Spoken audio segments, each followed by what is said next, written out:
सियासी तूफान में फंसा पाकिस्तान, शरीफ सरकार के खिलाफ हल्ला बोल। दूसरे देशों के लिए परेशानी का सबब बना पाकिस्तान खुद सियासी तूफान का सामना कर रहा है। हर ओर सरकार के खिलाफ विरोध प्रदर्शन हो रहे हैं। देश में कई जगह हिंसक झड़पों से अराजकता का माहौल पैदा हो गया है। पाकिस्तान में बिगड़े हालातों को देखकर कहीं से भी नहीं लग रहा कि वहां पर कोई लोकतांत्रिक सरकार है। नवाज शरीफ पर कई गंभीर आरोप, विरोधी नेताओं ने की इस्तीफे की मांग। तहरीक इंसाफ पार्टी के मुखिया इमरान खान और पाकिस्तान अवामी तहरीक के मुखिया ने शरीफ सरकार के खिलाफ हल्ला बोल दिया है। इन नेताओं ने पाकिस्तानी प्रधानमंत्री पर कई संगीन आरोप लगाए हैं। इमरान खान और कादरी समर्थक सरकार को घेरने की कोशिश में लगे हुए हैं और अब तक कई लोगों की जान इस संघर्ष की भेंट चढ़ चुकी है। पाकिस्तान में लगातार जिस तरह से हालात बिगड़ रहे हैं, उससे पाकिस्तान के साथ साथ दूसरे देशों के सामने भी कई सवाल खड़े हो रहे हैं। क्या सामान्य होंगे पाकिस्तान के हालात? सियासी भंवर से निकलने में कामयाब होगा पाकिस्तान, या फिर तख्ता पलट की राह पर है पाकिस्तान? जी हां, पाकिस्तान में प्रधानमंत्री नवाज शरीफ के इस्तीफे को लेकर शुरू हुआ आंदोलन इस मोड़ पर पहुंच चुका है कि अब सरकार पर खतरा मंडराने लगा है। पिछले कई दिनों से पाकिस्तान में सरकार के खिलाफ प्रदर्शन हो रहे हैं। देश के दो नेता शरीफ के खिलाफ आवाज बुलंद किए हुए हैं। एक क्रिकेट जगत से राजनीति के माहिर खिलाड़ी बने इमरान खान हैं, तो दूसरे अवामी तहरीक पार्टी के मुखिया ताहिर उल कादरी जी। इन नेताओं का मानना है कि अगर प्रधानमंत्री इस्तीफा नहीं देते तो आंदोलनकारी उन्हें जबरन सत्ता से बेदखल कर सकते हैं। वहीं कई पाकिस्तानियों का मानना है कि इमरान खान और कादरी को नवाज शरीफ से इस्तीफा मांगने का अधिकार नहीं। पाकिस्तान पहले कई चुनौतियों का सामना कर रहा है। ऐसे में वहां जो सियासी संकट खड़ा हो चुका है, उससे एक बार फिर तख्ता पलट की आहट सुनाई देने लगी है। राजचक्र में आज हम पड़ोसी मुल्क में मच रहे सियासी घमासान पर चर्चा करेंगे और इसमें हिस्सा लेने के लिए हमारे साथ मौजूद हैं बीजेपी नेता अशोक गोयल जी, कांग्रेस नेता मोहम्मद सुलेमान खान, विदेशी मामलों के जानकार पीयूष पंत जी, राजनीतिक विश्लेषक सुखबीर सिंह हुड्डा जी और मानवाधिकार कार्यकर्ता शबनम खान जी। तो चलिए शुरू करते हैं राजचक्र में आज का सफर, सरहद पार सियासी संकट।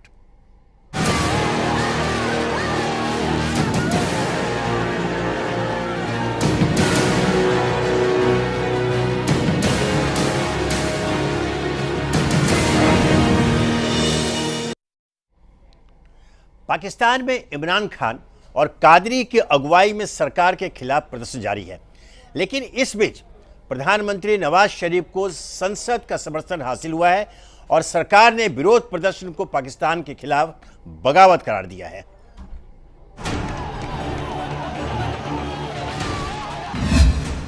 पीएम नवाज शरीफ ने किया ऐलान,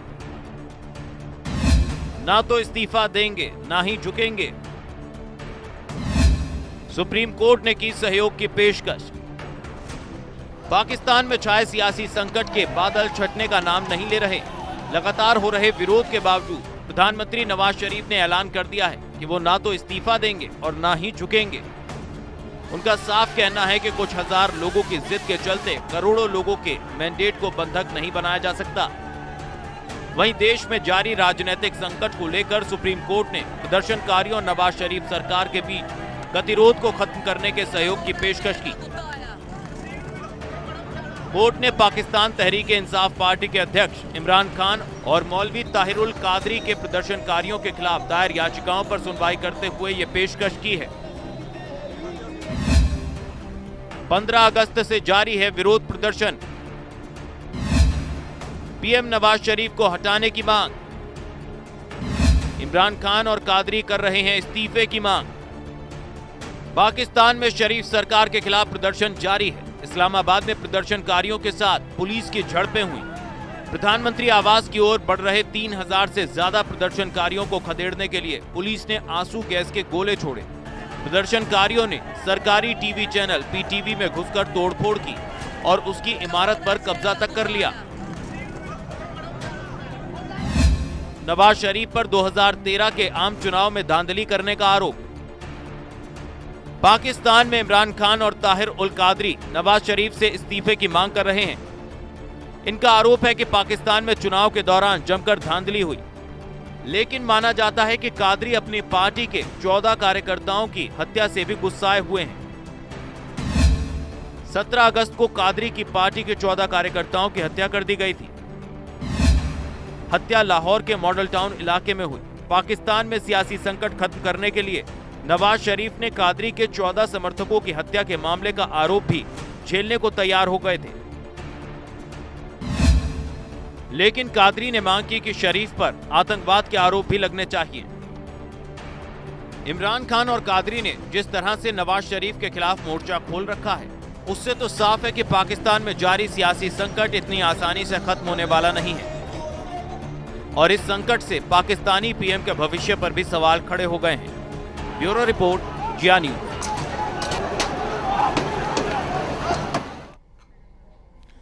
तो अभी अब देखा कि पाकिस्तान में जारी सियासी संकट दिन ब दिन गहरा होता जा रहा है। चूंकि पड़ोस की घटनाओं का सीधा असर हमारे ऊपर पड़ता है, हमारा भी चिंतित होना वाजिब है। कोई आश्चर्य नहीं है कि हमारे देश में भी पाकिस्तान की घटनाओं को लेकर विचार मंथन जारी है, उस पर बहस जारी है। आज हम राजचक्र में उसी कड़ी में चर्चा को आगे बढ़ाते हुए जानना चाहेंगे कि आखिर इस संकट के पीछे है कौन। यह एक अहम सवाल है कि क्या कुछ हजार लोग एक लोकतांत्रिक तरीके से चुनी हुई सरकार को जबरिया अपदस्थ कर सकते हैं, बेदखल कर सकते हैं। हमारे बीच राजनीतिक विश्लेषक पीयूष पंत जी हैं। मैं सीधा पहले उनके पास चलना चाहूँगा। आपसे जानना चाहते हो पंत जी, आपने पाकिस्तान की घटनाओं पर बहुत बारीक से नजर रखा हुआ है। अभी जो हाल में जो घटनाएं वहाँ चल रही हैं, जिस तरह से दो, बल्कि जिनकी बुनियादी जड़ में राजनीति नहीं है, दो ऐसे नेता इमरान और कादरी, उन्होंने इतनी बड़ी चुनौती निर्वाचित प्रधानमंत्री को दे दी है कि उन्हें बार बार अब यह सोचने पर मजबूर होना पड़ रहा है कि आखिर इनसे निपटा जाए तो कैसे। कहीं ऐसा तो नहीं है कि जैसे इतिहास गवाह है, पाकिस्तान का जो इतिहास हमारे सामने है, कि कहीं इन सबों के पीछे स्वयं पाकिस्तानी सेना की कोई अपनी दिलचस्पी हो। जी जैसा आप एक सवाल उठा रहे हैं जी, और ये सवाल आधारहीन भी मैं नहीं कहूँगा, क्योंकि लगातार अगर आप देखते हैं कि पाकिस्तान में वर्चस्व जो है हमेशा सेना का रहा है जी। और पाकिस्तान का जो राजनीतिक इतिहास है वो तख्ता पलट की घटनाओं से भरा पड़ा हुआ है, अटा पड़ा हुआ है। इसीलिए जो पिछले बार जब 2013 में नवाज शरीफ जीत के आए थे, तो इसको सेलिब्रेट किया जा रहा था कि लोकतंत्र का जो ट्रांजिशन हुआ है, पिछली डेमोक्रेटिकली इलेक्टेड सरकार का दूसरी सरकार का चुना जाना, तो ये बहुत अच्छा सेलिब्रेट किया जा रहा था माना। लेकिन उससे ये भी लग रहा, आशंका पैदा हो रही थी कि कहीं नवाज शरीफ जो है इतनी अच्छी जो बहुमत लेके आए हैं, वहाँ पे जो पाकिस्तान में सेना की और आईएसआई की भूमिका क्या रहेगी। और हमेशा सेना और आईएसआई जो है कम से कम विदेशी मामलों में अपना हस्तक्षेप चाहते हैं। हस्तक्षेप तो क्या, मैं तो कहूँगा कि वो चाहते हैं कि वही तय करे कि पाकिस्तान की विदेश नीति क्या होगी और पाकिस्तान के बाहरी मामलों में उन्हीं की चलती है। लेकिन नवाज शरीफ ने क्या किया कि आते ही जो है उन्होंने पहले सेना और जो आईएसआई है उनको अपने से दूर रखा, और उन्होंने जो है आज तक देखिए उन्होंने विदेश मंत्री भी नहीं तय किया है, उनका अपॉइंट नहीं हुआ है, ताकि नवाज शरीफ खुद ही ये तय करें कि उन्हें किससे क्या संबंध रखने हैं। और उनकी प्रायोरिटी थी शांति, सहयोग और व्यापार। इन उद्देश्यों के साथ हुआ है। तो उन्होंने कहा भी था, और इसीलिए उन्होंने भारत के प्रति भी एक जो दोस्ताना व्यवहार अपनाया।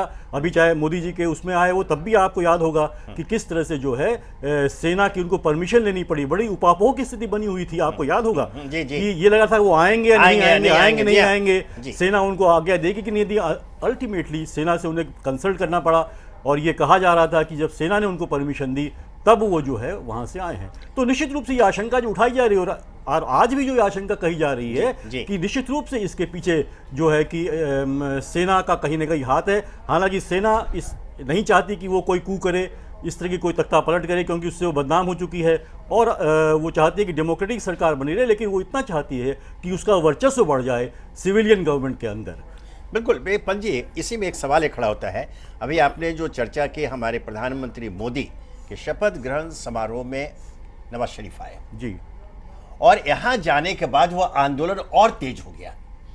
आज हालत है कि रेड जोन एरिया में पहुंचकर को प्रधानमंत्री निवास पर कब्जा करना चाहते हैं लोग। ये अचानक तेज हुआ? देखिए विनोद जी, मैं आपको ये भी बताऊंगा जी। कि आप देखिए लगातार पिछले कुछ दिनों से कैसे जी। जिस तरह से भारत के बॉर्डर पे जो है ना, जिस तरह से घटनाएं बढ़ रही जी, हैं, जी। अचानक ये हुआ है। जी। यहाँ पे आए नवाज शरीफ प्रधानमंत्री ने रिश्तों को सुधरने की बात करी। अभी वो जाने वाले थे पाकिस्तान का, उन्होंने जो है कि इनविटेशन स्वीकार किया, जी। और अभी जो है कि सार का सम्मेलन होता है वहाँ उनको जाना है। जी। इसीलिए सेक्रेटरी लेवल की बातचीत आगे की भूमिका का तय करने के लिए ये रखी गई थी। लेकिन सेना को लगा कि नवाज शरीफ जो है कि को कहीं ना कहीं जो है आपको उनकी ताकत को कम करना पड़ेगा। और भारत के साथ जितना भी आप मान लीजिए, कभी आईएसआई और सेना नहीं चाहती है कि भारत के साथ रिश्ते सुधरे, क्योंकि जो सेना का बजट है, मैं आपको बता दूं कि वो पाकिस्तान के बजट का 50% होता है सेना का जी हाँ, जी हाँ। बजट। और सेना को बहुत से खर्चे मिलते हैं, और वहाँ के जो अधिकारी हैं उनका एक अपना वेस्टेड इंटरेस्ट होता है, इसलिए वो नहीं चाहते हैं कि जो है कि जो उनकी चलती है विदेशी मामलों में, खासकर पड़ोसी मुल्कों के बारे में, तो वो उस पर कहीं ना कहीं कोई कटौती हो उनकी। तो निश्चित रूप से मैं ये आपने देखा कि जैसे आपने भी कहा, और जिस तरह से ये हम देख रहे हैं लगातार ये घटनाएं बढ़ रही हैं, और वो चाहते हैं कि नवाज शरीफ जो एक दोस्ती का हाथ बढ़ा रहे हैं भारत के प्रति, जी। वो कहीं ना कहीं उन्हें पीछे हटना पड़े। और ये घटना, और मैं आपको एक चीज़ और बता दूं जी। कि लगातार खबरें आ रही हैं, हालांकि अभी कितनी सही है कि नहीं है, जी। कि इमरान खान और कादरी साहब से भी जो है सेना के लोग मिले थे, और उन्होंने पूरा अपना सपोर्ट का, ये तो यहाँ तक कहा जा रहा है कि नवाज शरीफ को कमज़ोर करने के लिए जो है बाकायदा उनको कहा गया कि ये मूव है सेना का, आप इसके तहत चलिए, हम आपको सपोर्ट बिल्कुल करेंगे। बिल्कुल पंत साहब, और आपने अगर घटनाओं पे ध्यान दिया होगा तो आपको लग रहा है कि सेना है नहीं है, दखल भी कर रही है लेकिन पूरी तरह से कोई एक्शन नहीं ले रही है। जी। नवाज शरीफ को भी बचा रही है, लेकिन अपना वर्चस्व स्थापित करना चाह रही है। और बिल्कुल, आज के जो बिल्कुल। हालात है जी। उसमें ये साफ दिखाई दे रहा है कि सेना का वर्चस्व बढ़ गया है। जी। गोयल जी, हमारे बीच भारतीय जनता पार्टी का अशोक गोयल जी मौजूद है। अभी जो हमारे विदेशी मामलों के विशेषज्ञ पंत जी ने एक बड़ी अच्छी बात बताई कि वहाँ का जो इतिहास है पाकिस्तान का, भारी बहुमत से नवाज शरीफ जीते, प्रधानमंत्री बने, उनकी सरकार बनी, और कई वहाँ सूबों में भी उनकी सरकार बनी। लेकिन वहाँ की सेना और आईएसआई नहीं चाहती है कि वहाँ कोई निर्वाचित सरकार बहुत अपनी जड़ें जमा सके और वह अपना वर्चस्व समाप्त नहीं होने देगा। आरोप यह लग रहा है कि दोनों इमरान खान और कादिर के पीछे सेना के लोग हैं, और इनको सामने, चूंकि वो सीधे सीधे वो कूप में नहीं जा सकते हैं, जो स्थिति अभी वहाँ की है, चूंकि अभी 1 साल पहले भारी बहुमत से जीत करवाए हैं, तो उन्होंने एक षड्यंत्र रचकर इमरान खान को, कादिर को सामने किया, उनको मोहरा बनाया। हो सकता है कि बाद में उनका क्या हश्र कोई नहीं जानता है, वहाँ तो प्रधानमंत्री तक को फांसी पर चढ़ा दिया जाता है। तो क्या आपको लगता है कि वाकई में वहाँ की सेना को, चूंकि उसके मुंह में, उसके जबड़े में सत्ता का खून लग चुका है, वह अपना वर्चस्व कायम रखने के लिए आईएसआई के साथ मिलकर इन दोनों को, कादिर और इमरान को, एक मोहरा बनाकर सामने खड़ा कर दिया? मैं इस संबंध में कहना चाहूँगा कि पूरी जी। तरीके से सहमत हूँ जी जो अभी पीयूष जी ने कहा। जी जी पाकिस्तान में इस तरह की घटना, अपदस्थ होने की घटना, ये नई नहीं है, पहली नहीं है, जी हाँ, अनेकों बार इस तरह का हुआ है। और एक बार जब मुझे लगता है कि अटल जी और नवाज शरीफ की सरकार के बीच में जी कहीं ना कहीं दोस्ती का और एक दोस्ताना संबंधों का हाथ बढ़ा था, जी हाँ, जी हाँ, उस समय सेना ने बाकायदा पूरी तरीके से हस्तक्षेप करके उनको अपदस्थ किया, जी हाँ। और मुशर्रफ साहब ने उस देश को कब्जाने का काम जी। किया। तो लगता है कि सेना जो है हस्तक्षेप कर रही है, और सेना पूरी तरीके से दबाव बनाए हुए है इमरान साहब पर और कादरी साहब पर।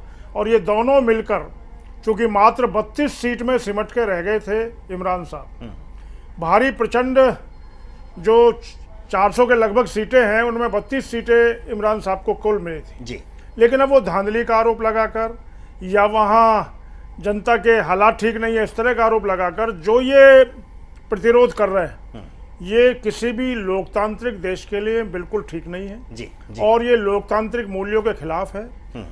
भारत का पड़ोसी देश है भारत, ये पाकिस्तान। जी और मेरा ये मानना है कि हम दोस्त बदल सकते हैं, हमारे माननीय अटल जी ने भी कहा है, लेकिन हम कभी अपना पड़ोसी नहीं बदल सकते। बिल्कुल बिल्कुल। पड़ोसी मुल्क में शांति रहे, पड़ोसी मुल्क में कहीं ना कहीं लोकतांत्रिक व्यवस्था लागू रहे, लेकिन ये जो सेना का बार बार दखल है, और जब जब दखल बढ़ा है, कहीं ना कहीं हमारी सीमा पर हलचल उन लोगों ने बढ़ाई है, जी क्योंकि उनके पास और कोई रास्ता नहीं है। और कहीं ना कहीं हमने कभी, जैसा मुशर्रफ साहब ने किस समय साजिश की, उसका मुंहतोड़ उत्तर भी दिया है। तो अभी भी यही स्थिति है कि कहीं ऐसा हो सकता है कि सेना का अगर दखल और ज़्यादा बढ़ा तो कहीं भारत में वो कहीं ना कहीं आतंकवादी घटनाएं भी बढ़ा सकते हैं। जी, जी। इस संदर्भ में भी इसको देखा जाना चाहिए। जी जी। शबनम जी, अभी आपने पीयूष पंत जी के और गोयल जी के विचार सुने।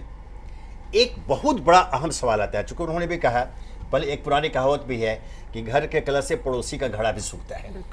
तो पाकिस्तान में हो रही घटनाओं की उपेक्षा या नजरअंदाज हम नहीं कर सकते हैं। एक अहम सवाल यह कि क्या कुछ हजार लोगों की जिद के आगे करोड़ों लोगों द्वारा दिया गया जनादेश झुक जाए, उसे चुनौती दी जा सकती है? विनोद जी, ये सीधा सीधा लोकतंत्र की हत्या करना है। जी। आप देखिए कि नवाज शरीफ पूरी मेजोरिटी से, जैसे हमारे भारत में मोदी जी जीत कर आए, इसी तरह से नवाज शरीफ भी अपने देश में जीत कर आए। 342 सीट में 190 सीटें उनके पास मिली और मात्र 34 सीटें इमरान खान को मिली। तीसरे मुझे नंबर पर थे तो वो। विनोद जी एक चीज देखकर हैरानी होती है जी। कि कुल 3000 लोग इतनी बड़ी सरकार पर, इतनी बड़ी फौज पर भारी पड़ रहे हैं। तो सीधा सीधा अभी जैसे मेरे इतने सीनियर सब लोगों ने भी बताया कि किस तरह से वहां पर आर्मी का पूरा वर्चस्व रहता है, ये बताने की जरूरत नहीं है। सत्ता ही वो चलाते थे। आज अगर सत्ता कोई और चलाने की कोशिश करेगा, यानी नवाज शरीफ जी चलाने की कोशिश करेंगे, तो आर्मी के पेट में दर्द होना, या आईएसआई आप उसे कहें या वहां की आर्मी कहें, वो सब एक ही, मुझे तो एक ही रूप में नजर आते हैं सारे। वो लोगों के पेट में दर्द होना लाजमी है। जी, जी। लेकिन इमरान खान की तरफ अगर मैं देखती हूँ विनोद जी, तो मुझे बेहद दुख होता है। एक खिलाड़ी जो हार जीत और ये सब चीजों को खेल के मैदान में देखा करता था, स्पोर्ट्समैनशिप हुआ करती थी उसके अंदर, आज वो राजनीति के लिए कितना नीचे गिर गया है कि वो किसी भी खराब साजिश के तहत अपने सरकार को, अपने देश को कमजोर करने की तरफ जा रहा है। ये देखने वाली बात है कि राजनीति का स्तर, आप और हम अपने देश की भी बात करते हैं और देशों की भी बात करते हैं, पर पाकिस्तान में इसका स्तर कितना गिर गया है ये भी हमें देखना होगा। नहीं, लेकिन देखिए यहाँ मैं कहना चाहूंगा कि वो देश को बर्बाद करने नहीं जा रहा है।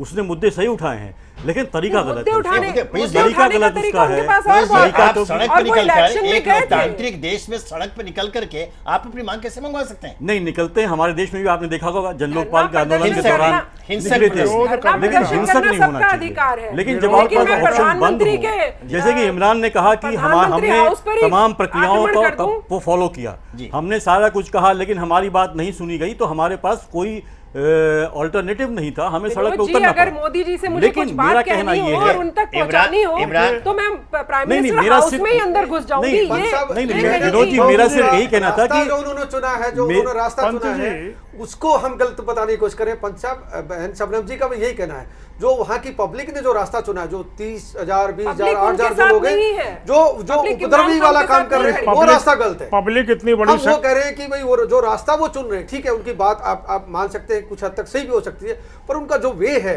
जो उनका आज इस तरीके से वो काम कर रहे हैं, सेक्रेटरी को घेर रहे हैं, पार्लियामेंट को घेर रहे हैं, दूरदर्शन को घेर रहे हैं, देश को अपाहिज कर रहे हैं, देश की जनता को जोड़ने का काम करिए। पब्लिक उसको कह रहे हैं। पब्लिक इतनी बड़ी मात्रा में सड़कों पर नहीं आई है। मैंने भी वही बात कही। तो मेरा ये कहना है, पंत जी, जो मुद्दे इमरान खान ने उठाए वो गलत नहीं है, या वो देश को बर्बाद करने वाले नहीं है।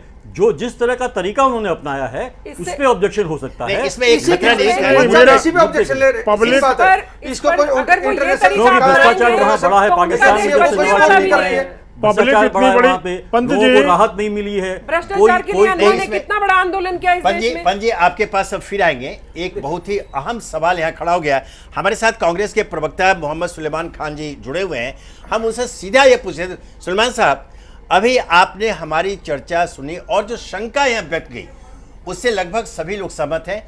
अब यह एक खतरा सामने है कि जिस रास्ते को इमरान खान और कादिर ने अपनाया है, अगर वह परंपरा बन गई तो फिर काहे का लोकतंत्र, काहे का निर्वाचित सरकार। तब तो कहीं 2, 4, 5,000 लोग इकट्ठा होंगे, कोई भी करोड़ों के जन समर्थन से निर्वाचित सरकार को सड़क पर चुनौती देंगे और वो कब्जा कर लेंगे सत्ता में। अगर ये परंपरा बन जाती है तो इसका असर पाकिस्तान की राजनीति पर, वहां की सियासत पर जो पड़ेगा, उसके संबंध में आप क्या कहना चाहेंगे?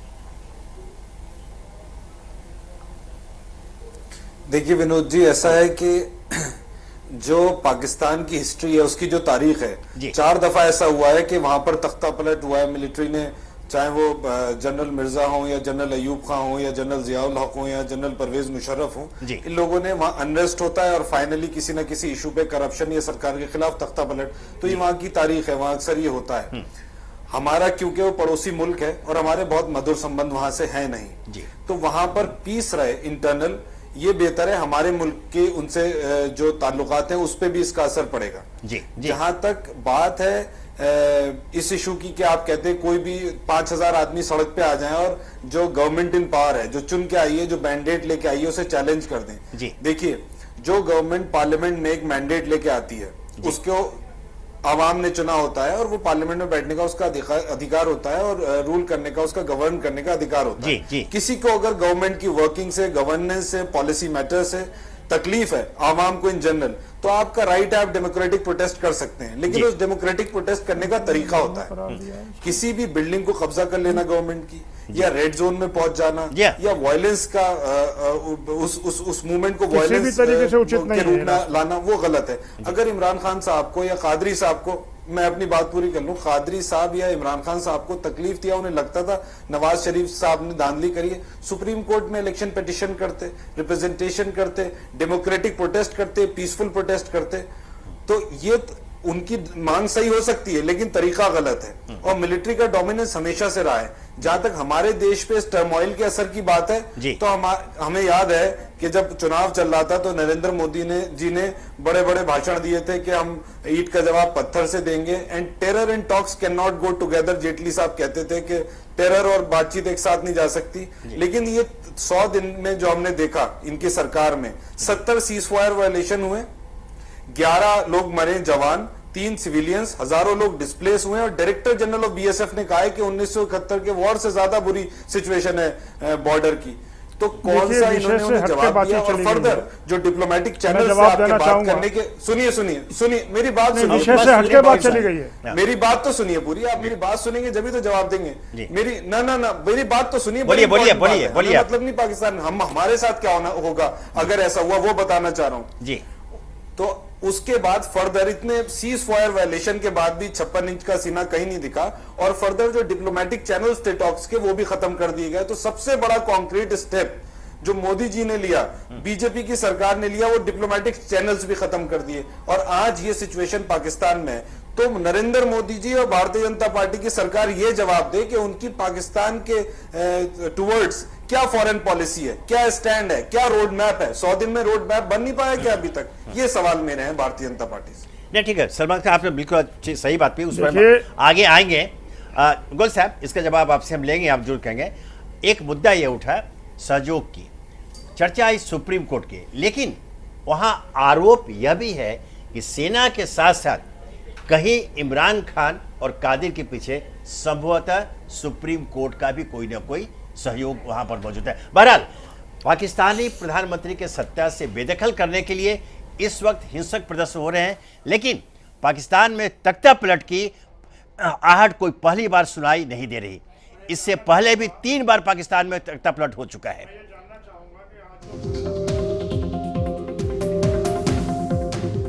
1947 में भारत से अलग होने के 11 साल बाद ही पाकिस्तान में तख्ता पलट हो गया। साल 1958 में पड़ोसी मुल्क में सबसे पहले तख्ता पलट हुआ। 1958 में पहला तख्ता पलट पाकिस्तान के पहले राष्ट्रपति मेजर जनरल इस्कंदर मिर्जा ने 1958 में पाकिस्तानी संसद और प्रधानमंत्री फिरोज खान नून की सरकार को भंग कर दिया। इसके बाद देश में मार्शल लॉ लागू कर army commander in chief general Ayub Khan को देश की बागडोर सौंप दी गई। 1958 में जनरल अयूब खान ने तख्ता पलटकर सत्ता हथिया ली थी। 2 साल बाद अयूब खान ने खुद को पाकिस्तान का राष्ट्रपति घोषित कर दिया। पाकिस्तान पर अयूब खान का राज पूरे 9 साल तक चला। इस दौरान भारत के हाथों मिली करारी हार से अयूब खान की सत्ता कमजोर पड़ गई। पाकिस्तान में दूसरा तख्ता पलट हुआ आर्मी चीफ जिल उल हक के कार्यकाल में, जिसे ऑपरेशन फेयर प्ले नाम दिया गया। 1977 में दूसरा तख्ता पलट, पाकिस्तान का दूसरा तख्ता पलट आर्मी चीफ जनरल जिया उल हक द्वारा किया गया था। जियाउल हक ने 4 जून 1977 को देश के प्रधानमंत्री जुल्फिकार अली भुट्टो को पद से हटा दिया। साल भर बाद ही भुट्टो को फांसी पर लटका दिया गया। इस तख्ता पलट को ऑपरेशन फेयर प्ले के नाम से भी जाना जाता है। 1988 में जियाउल हक की विमान हादसे में मौत हो गई।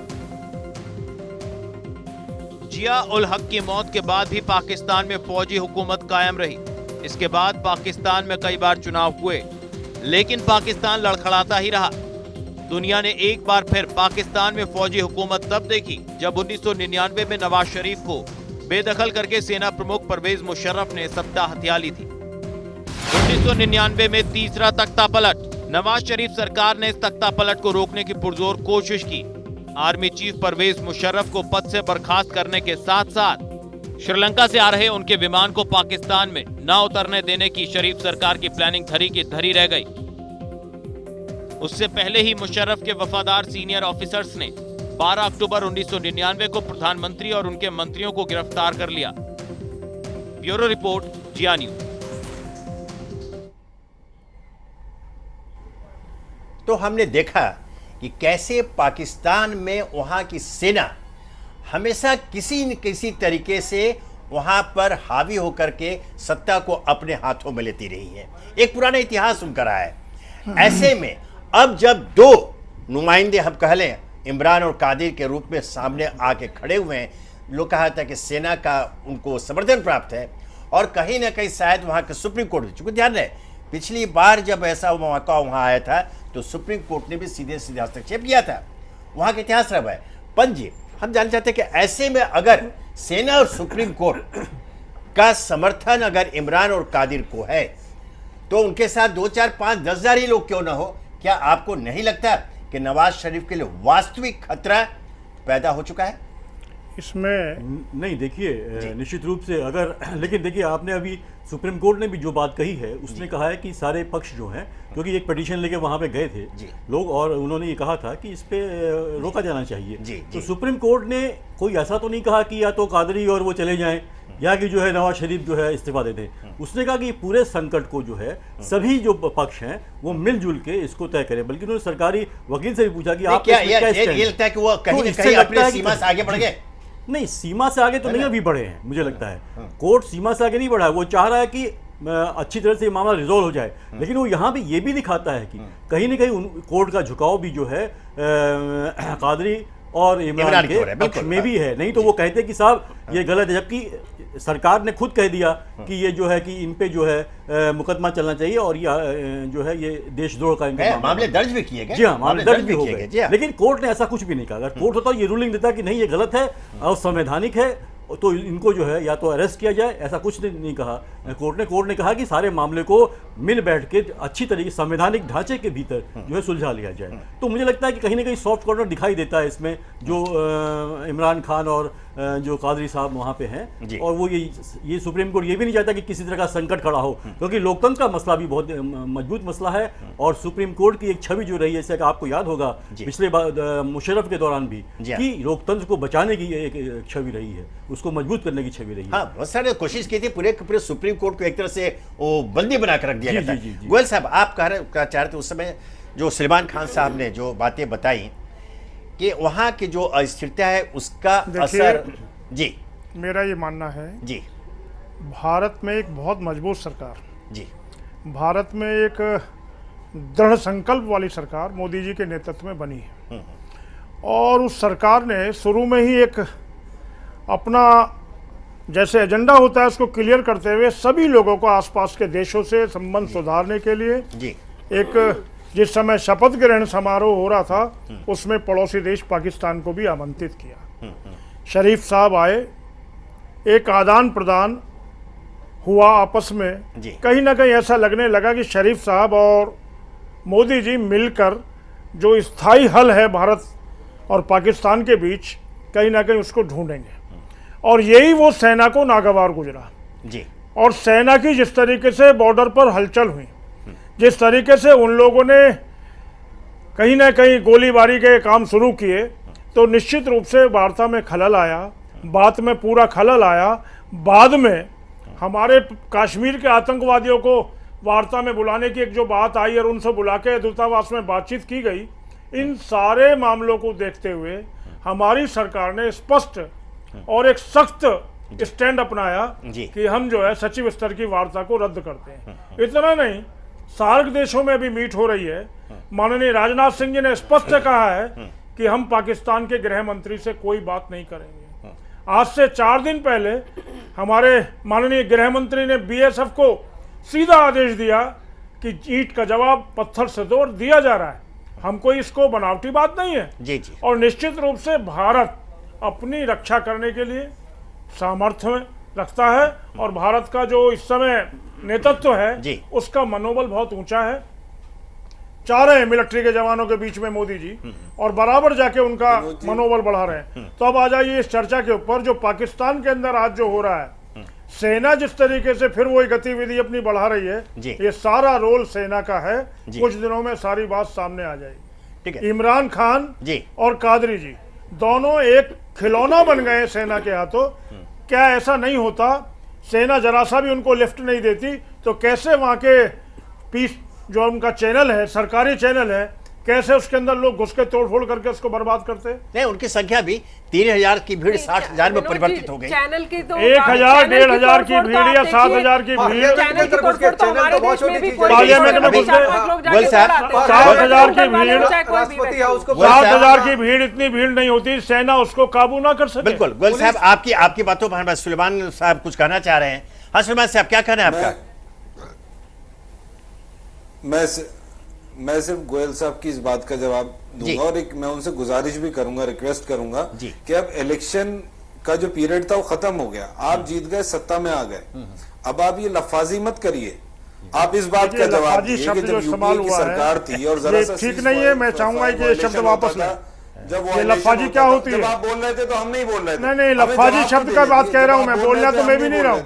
देखिए, हम एक बहुत गंभीर मुद्दे पर चर्चा कर रहे हैं। शब्दों का इस्तेमाल ना करें।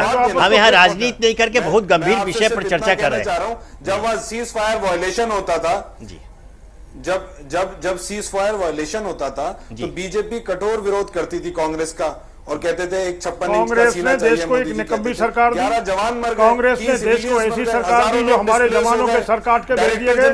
वो एक विरोध भी प्रदर्शन नहीं कर सके। क्या किया ये भारत के अंदर इस समय ऐसी सरकार है मोदी जी के नेतृत्व में, कितने तो मारे जा रहे हैं, अभी भी तो मारे जा रहे हैं, गोलीबारी आ रही है, गोलीबारी हो रही है, बात कर रहे हैं। एक के बाद 10 का जवाब दिया जा रहा है। तो कांग्रेस बताई नहीं, उल्लंघन नहीं हुआ था, इतनी गोलीबारी कांग्रेस बताई नहीं हुई हो गया।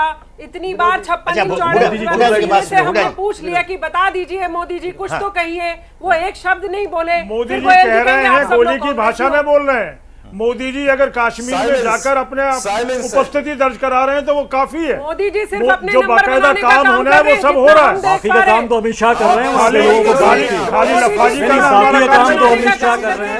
अमित शाह को छोड़ बाकी तो अमित शाह जाते पीछे पीछे बांट देते हैं लोग। पूरे देश को हिंदू मुस्लिम वार में मोदी तो बांटने काम कर रहे हैं, यहाँ पर शासन करो। ये जो ये देश ऐसा हिंदू होने नहीं मुस्लिम देगा। वार की बात कही जा रही है, ये कहीं ना कहीं समाज को बांटने का काम। आप कर रहे हैं। सुनिए बहन जी, सुनिए बहन जी, मेरी बात भी पूरी होने दीजिए। कर रहे हैं। मेरी पूरी बात पूरी होने दीजिए। आप एक उदाहरण दे के बताइएगा और मैं बिल्कुल दावे के साथ कह रहा हूं, समाज को बांटने का काम, गोयल जी समाज को जातिवाद में बांटने का काम कांग्रेस और उसके समर्थक लोगों ने किया है। हम सबका साथ और सबका विकास, सबको सम्मान, सबको साथ लेकर चलने की बात कर रहे हैं। गोयल साहब, हम लोग मूल मुद्दे से भटके नहीं। हम लोग एक बहुत ही गंभीर मुद्दे पर हम लोग यहाँ बहस कर रहे हैं, चर्चा कर रहे हैं और एक किसी निष्कर्ष पर पहुंचेंगे। बिल्कुल। अभी जो हुड्डा साहब, मैं आपसे चाहता हूँ, वहाँ पर हम जो भूमिका इमरान खान की और कादरी की रही हुई है, अभी प्रसंगवश यह वाकया भी सामने आया कि उन्होंने न केवल हिंसक प्रदर्शन किया सड़कों पर, बल्कि वो पाकिस्तान टीवी के दफ्तर में घुस गया, वहाँ तोड़ फोड़ किया, उसने ना उस जो है बंगले पर कब्जा भी कर लिया। यह तो बिल्कुल एक जिसको अराजक की स्थिति वहाँ पैदा कर रहे हैं। वैसे में अपने को लोकतांत्रिक नुमाइंदा कहने का दावा इमरान खान कर कैसे सकते हैं? देखिए विनोद जी, मैं थोड़ी सी पृष्ठभूमि में जाऊंगा। पाकिस्तान की खुद की एक देश की पृष्ठभूमि देखते हैं जी। हर देश का अपना कॉन्स्टिट्यूशन होता है। पाकिस्तान का जहां तक कॉन्स्टिट्यूशन की बात है, जब से उसकी इंडिपेंडेंस हुई है किसी को कॉन्स्टिट्यूशन का पता ही नहीं है। नंबर 2, वो सिर्फ जानते हैं आर्मी या मार्शल लॉ। थोड़ी सी भी डिस्टर्बेंस होती है मार्शल लॉ की तरफ भागते हैं। उसके बाद आते हैं आपका हम जो मुद्दे की बात कर रहे हैं, डेमोक्रेसी, लोकतांत्रिक देश। क्या पाकिस्तान को एक लोकतांत्रिक देश का ना क्या मजाक नहीं बन गया है? पूरे वर्ल्ड का हर चैनल इसको एक मजाक बना के बैठा हुआ है आज के टाइम, और ये सच्चाई भी है। पाकिस्तान के अंदर सिर्फ 2 पार्टियां हैं। भुट्टो साहब का जो घराना है वो अपनी एक पार्टी चलाते हैं जिसको कुछ हद तक डेमोक्रेटिक पार्टी कहा जाता है। उसके बाद उसके ऑपोजिट, उसके अगेंस्ट में एक पार्टी खड़ी हुई है जिसको नवाज शरीफ साहब की फैमिली, हूबहू फैमिली, यही फेसिस रहते हैं। और इन्हीं की आगे आने वाली जनरेशन यही, या तो ये देश मार्शल लॉ के हाथ में रहा है, सेना के हुक्मरानों उसमें रहा है, उसके बाद या इन दोनों फैमिलीज के उसमें रहा है। अब सर आप मुद्दा आ जाता है इमरान खान और कादरी साहब का। इन लोगों के पेट में ये अब दर्द होने लग गया था कि साहब फिर पीछे बेनजीर की फैमिलीज को रूल करके गई है, आर्मी का कोई रोल नहीं रहा है, अब आपको कैसे हाथ लगेगा? ये इलेक्शन में हार चुके हैं, ना तो ये पॉलिटिशियन है, ना इमरान साहब राजनीतिक है। कादरी साहब का वो एक मौलवी जी है, उनका देश के बारे में उन्होंने कोई अपना विजन रखा है। उनका भी बुनियाद हो, कोई सियासत नहीं रही। हाँ, वही विरोधी में मुझे अपनी बात कंप्लीट करनी चाहिए। मैं ये कह रहा हूँ उनका कोई विजन तो होगा, उनका कोई बैकअप प्लान तो होगा। भाई नवाज शरीफ का वो इस्तीफा मांग रहे हैं, उसका कोई बैकअप प्लान, उसका कोई विजन कि इस्तीफा इस ग्राउंड में मांग रहे हैं कि भाई इलेक्शन में धांधली हुई। आज आपको 2 साल बाद दिखाई दे रहे हैं, पूरी इंटरनेशनल एजेंसी, चाहे वो हिंदुस्तान है, पूरा वर्ल्ड है, सब ने वॉच किया है कि इलेक्शंस फेयर हुए हैं। किसी कोई सुप्रीम कोर्ट में नहीं गया, कोई किसी कोर्ट के अंदर नहीं गया, कोई किसी भी देश ने उसके ऊपर उंगली नहीं उठाई। वो एक क्लियर मेजोरिटी थी, उनको एक पावर मिली है, उनको सत्ता चलाने का वो मिला। लेकिन तकलीफ क्या हो रही है आर्मी को और इसके इमरान साहब को कि हिंदुस्तान में एक मजबूत सरकार आ गई है, किसी एक पार्टी की आ गई है, और वो भी संघ की पृष्ठभूमि से, और संघ में भी वो आदमी जिसने पूरा जीवन संघ को दिया है। तो और ये नजदीक नवाज साहब के जाने लग गए थे। तो जैसे गोयल साहब ने कहा कि उन्होंने थोड़ा सा टफ स्टेट दिखाया, उनकी वार्ता कैंसिल की, तो इसका जो रिएक्शन हो रहा है वो अल्टीमेट रिएक्शन आर्मी के ऊपर हो रहा है, और आर्मी ने इन 2 लोगों को खड़ा किया है। ये आर्मी के चेहरे हैं, अदरवाइज तो कुछ सवाल ही नहीं होता। कोई देश ऐसा नहीं है कि जहां पे भी प्रदर्शन होते हैं उसका एक जगह वो होती है, निश्चित होती है कि यहाँ पे दंगे होंगे। लेकिन इन लोगों ने तो गदर मचा दिया, जहां जाते वहीं पे कब्जा। 5000 लोग, क्या पुलिस कहां चलेगी? आर्मी चलो बाहर की बात है, हर स्टेट की अपनी पुलिस है, वो कितनी स्टेट क्रॉस करके आए वहां पे। कोई कंट्रोल नाम की चीज होती है, कोई लॉ नाम की चीज होती है, कोई कॉन्स्टिट्यूशन होता है, लॉ एंड ऑर्डर होता है, वो कहां चला गया? नहीं भुट्टो, बिल्कुल शबनम जी, अब एक बहुत ही अहम सवाल यहाँ खड़ा हुआ सचिन। लगभग 15 महीने पहले 11 मई 2013 को पाकिस्तान में आम चुनाव हुआ। पूर्ण बहुमत के साथ नवाज शरीफ की सरकार वहां पर सत्ता में आई, और इतने दिनों के, इतने महीनों के बाद पहले इमरान खान, बाद में कादरी आ गए, और दोनों का बैकग्राउंड कोई पॉलिटिक्स कर नहीं रहा हुआ है। और दोनों का यह कहना कि नहीं साहब, चुनाव में जो है वो बिल्कुल धांधली हुई है, ये धांधली करके 190 सीटें उन्होंने हाजिर की। जबकि अभी जैसे हुड्डा साहब ने कहा, विश्व के लगभग हर बड़े देशों के पर्यवेक्षक उस चुनाव के मतदान के समय मौजूद थे, उनकी निगरानी में, देखभाल में हुआ। उसे अब चुनौती देना है और सड़क पर खड़े होकर कहना कि नहीं साहब आप तो इस्तीफा दो, तो क्या उनके इस्तीफा दे देने से पाकिस्तान की सियासी हालत सुधर जाएगी? विनोद जी, ये जो इमरान खान कह रहे हैं कि धांधली हुई है, ये सब तो सेना का बुना बनाया जाल है। जी। उनकी अपनी कोई ना तो राजनीतिक इच्छा शक्ति कहीं नजर आई अभी तक। अगर वो इतने साल से, जब से आपने बताया अभी चुनाव हुए हैं, नवाज शरीफ के सिर्फ एक बात पर ही ये सब लोग उद्वेलित हुए हैं, वो है उनका भारत विजिट करना। जैसे ही मोदी जी ने उन्हें निमंत्रण दिया और उन्होंने भारत आने के लिए हामी भरी, इन लोगों की साजिश शुरू हो गई कि किस तरह से नवाज शरीफ के खिलाफ, क्योंकि वहां पर एक ही मुद्दा है कि हिंदुस्तान से दोस्ती ना करने दी जाए, चाहे इनकी खुद की जान चली जाए। आप देखते हैं कि किस तरह से, अगर क्रिकेट में देख लीजिए या आप और हम किसी भी चर्चा में देखते हैं, पाकिस्तानी किस तरह से हिंदुस्तान की बात आए तो, और किसी कंट्री की बात होगी तो वो कूल काम एकदम आराम से बात करते हैं, लेकिन हिंदुस्तान की बात आते ही, जबकि हम उनके बहन भाइयों की तरह, हमारे हिंदुस्तान का कल्चर है कि हम आज भी उन्हें अपने बहन भाइयों के नजरिए से देखते हैं, आज भी उन्हें पूरा सम्मान देने की कोशिश करते हैं, बातचीत की कोशिश जारी रखते हैं। पर उन लोगों का हमारे प्रति ये नजरिया नहीं है, ना कभी बना है, और मुझे नहीं लगता कि भविष्य में भी वो कभी, जब नवाज शरीफ जी को फिर गिराने की कोशिश की जा रही है, तो यानी वो हमारी तरफ नजरिया बनने भी नहीं देना चाहते।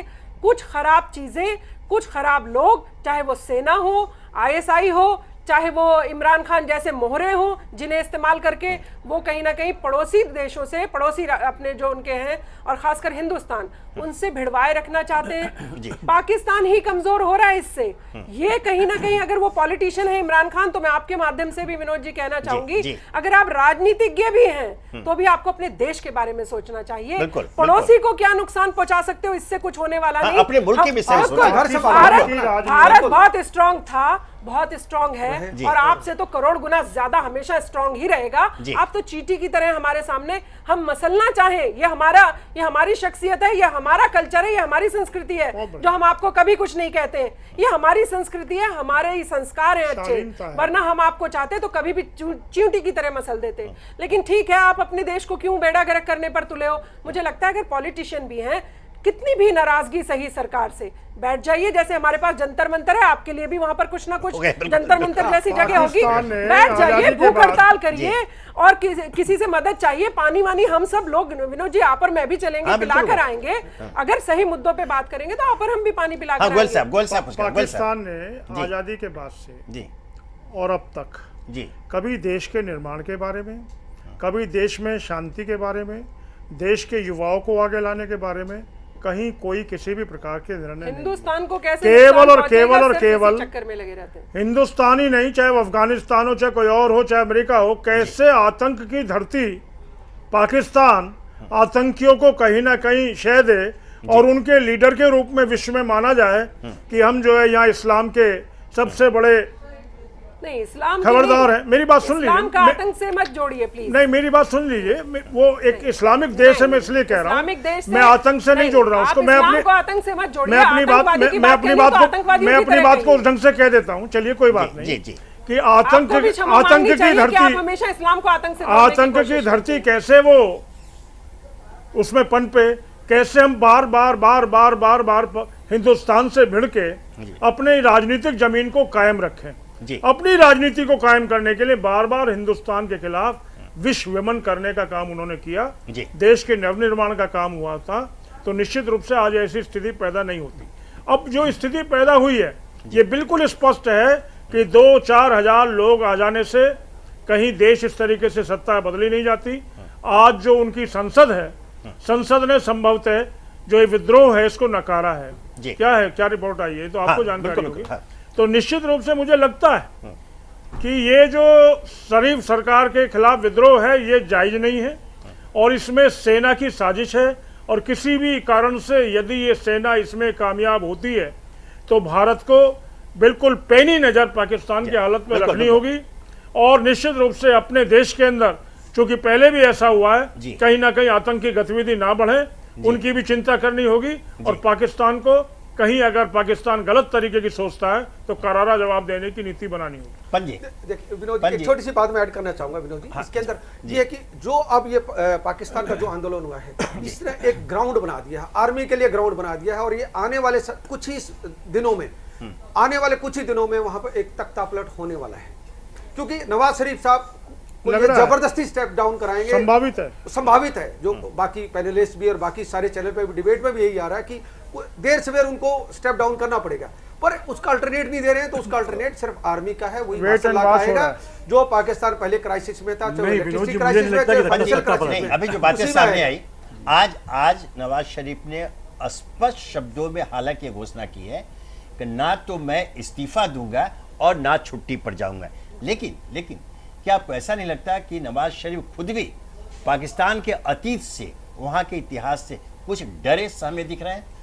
देखिए विनोद जी, जरा आप देखिए 2 दिन पहले की घटना, जब इस घेराव से डर के अगर हम कहें, जो है नवाज शरीफ इस्लामाबाद से लाहौर चले गए थे, भाग गए थे। ठीक है, आज वो जो पार्लियामेंट को दोनों सेशन दोनों कंबाइंड जो है उसको एड्रेस करते हैं, उनमें एक कॉन्फिडेंस दिखाई दे रहा है, क्योंकि हर संसद सदस्य ने जो है इस आंदोलन को, इस धरने को जो है गलत ठहराया और उन पे अपना जो है समर्थन उनको दिया है। तो ये जो हुआ है, लेकिन इसके पीछे एक और चीज है। इसी बीच जो है मुशर्रफ, और बहुत पहले 20 तारीख को जो है नवाज शरीफ ने अपने आदमियों को भेजा था सेना अध्यक्ष के पास और पूछा था कि आपका स्टैंड क्या है, क्या आप तख्ता पलट करेंगे, आप क्या चाहते हैं। तो उन्होंने ये कहा था कि नहीं, हमारा कोई इरादा तख्ता पलट का नहीं है, अब हम तख्ता पलट नहीं करेंगे, बस हमें जो है हमें भागीदारी चाहिए और हमें जो है विदेश मामलों में जो है जो सेना का हमेशा भूमिका रही है वो भूमिका आप हमें दे दीजिए, वो हम जो है तो हम कोई तख्ता पलट का हमारा इरादा नहीं, बस हमें अपना अधिकार चाहिए विदेशी मामलों के बारे में, विदेश नीति के बारे में, सुरक्षा के मामलों में, क्योंकि जो नवाज शरीफ देने को तैयार नहीं थे। दूसरा, सेना जो है आहत थी जिस तरह से नवाज शरीफ ने मुशर्रफ के साथ किया, मुशर्रफ का जो बदला लिया उन्होंने, मुशर्रफ को चूंकि देशद्रोह का आरोप लगा हुआ है, उन पे केस चल रहा था जी, और उनको कोर्ट में केस चल रहा है, कोर्ट ने लेकिन उनको राहत दी बाहर जाने की, लेकिन नवाज शरीफ ने मना कर दिया, उनको बाहर नहीं जाने दिया। इससे भी सेना आहत हुई है और उसने लगातार कहा कि अब जो हम इनके पर कतरने होंगे, तो इसलिए उसने एक योजना बनाई है, लेकिन उसने इनको आश्वासन दिया कि नहीं, हम जो है आपका तख्ता पलट नहीं करेंगे, आप बने रहिए, लेकिन आपको अपनी ताकत को थोड़ा कम करना होगा और हमारी भूमिका को बढ़ाना होगा। इसीलिए आपने देखा कि कहीं ना कहीं नवाज शरीफ 20 तारीख के बाद, उसके 2-4 दिन बाद और राहत महसूस करते रहे, और आज के दिन तो काफ़ी कुछ राहत, और वो कहने लगे हैं कि ये देशद्रोह, ये जो है कि देश के खिलाफ जो है ये पार्टियां कर रही हैं, ये आतंकवादी समूह हैं, और मतलब अभी उससे कम की बात कही जा रही है कि ये जो एक रिवोल्ट है देश के, इमरान खान वगैरह के खिलाफ मामले भी दर्ज हुए और मामले भी दर्ज हो गए, तो एक कॉन्फिडेंस आप जो देख रहे हैं तो निश्चित रूप से एक कॉन्फिडेंस सुरक्षा द्वारा आश्वासन दिए जाने का ही परिणाम है, लेकिन और पार्लियामेंट भी उनके पीछे खड़ी है, इसलिए वो आइसोलेटेड होते दिखाई दे रहे हैं इमरान खान और कादरी साहब। तो ये जो कॉन्फिडेंस बना है, लेकिन मैं ये आपसे कहना चाहूंगा कि निश्चित रूप से अब नवाज शरीफ वो नवाज शरीफ नहीं होंगे जो पिछले चुनाव के बाद बहुमत लेकर आए थे और अब तक करते रहे थे, वो इंडिपेंडेंटली जो है भारत मोदी के जो है बुलावे पे भारत आ गए थे, अब वो ऐसा नहीं कर पाएंगे, अब उन्हें सेना की सुननी होगी जब तक भारत और पाकिस्तान को। ठीक है, शांति और सोचो की बातें। सुलेमान खान साहब, मैं आपको बस फिर आ रहा हूँ, अभी आपने बातें देखी, इमरान खान कादिर का यह कहना है कि वहाँ पर चुनाव में धांधली हुई और उसके कारण नवाज शरीफ सत्ता में आए हैं, वो इस्तीफा दें और वहाँ फिर से चुनाव कराया जाए। अब सवाल ये उठता है, मैं आपसे जानना चाहता हूँ, आप यह मान लें कि वहाँ पर फिर से चुनाव होते हैं और पुनः नवाज शरीफ की पार्टी जीतकर सत्ता में आती है, तब क्या होगा?